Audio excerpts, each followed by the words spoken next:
The Infinix Note 11 Pro is a large device with a 6.5-inch display, a 64 megapixel camera, and the MediaTek Helio G96 processor for the price of 139,000 Naira, which is roughly $335. Hey, what is up guys? Tayo here. The Infinix Note 11 Pro has been my daily driver for some time now, and it's good.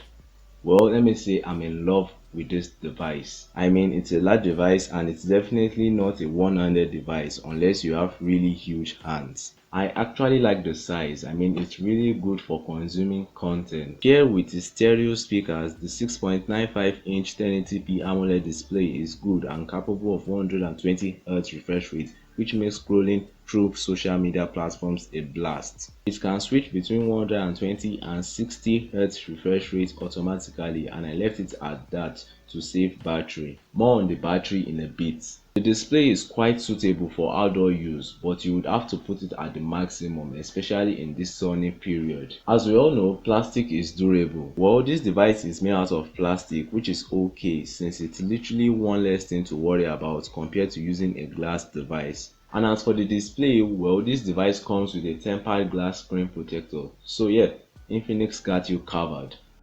This device runs on a screen version of Android 11 called XOS 10.0000000.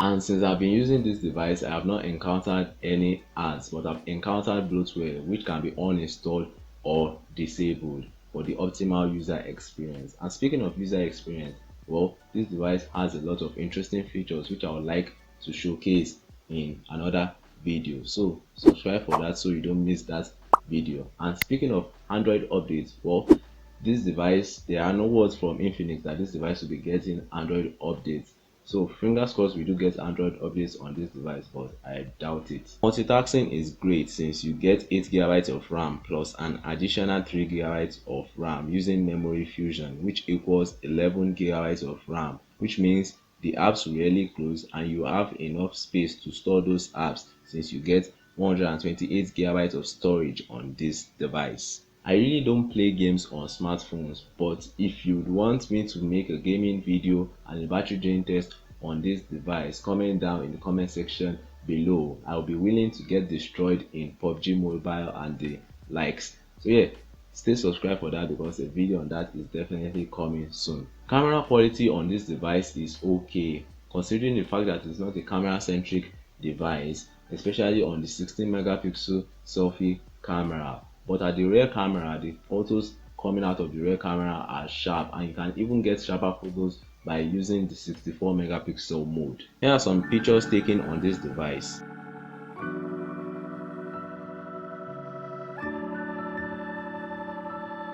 It also has a 30x telephoto camera, which is fair enough.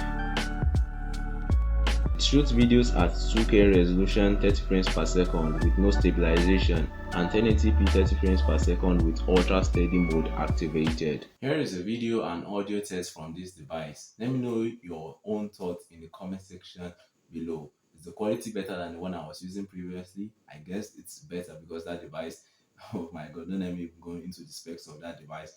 But yeah, I think it's going to be better. But yeah, let me know your own thoughts in the comment section below. Powering this device is a 5000 mAh battery that supports 3 watts fast charging. Yes, this device comes with a charger and a beefy one at that. I have not been able to kill this device since I have been using it, and I consider myself as an intensive user because I do social media and the likes. So I'm sure you should be able to get at least 2 days of usage from this device if you end up getting one. And when it finally dies, well, you can just stop back to 100% in less than an hour 30 minutes, which is just insane for a device at this price range. Security wise, we get a side mounted fingerprint scanner which is very fast. Pro tip for you guys, you can register the same finger twice or thrice so as to improve accuracy and to make it even faster. The Infinix Note 11 Pro is definitely a good device for its price, and I would recommend this device for those who need a device that is fast, a large display obviously, and something that will just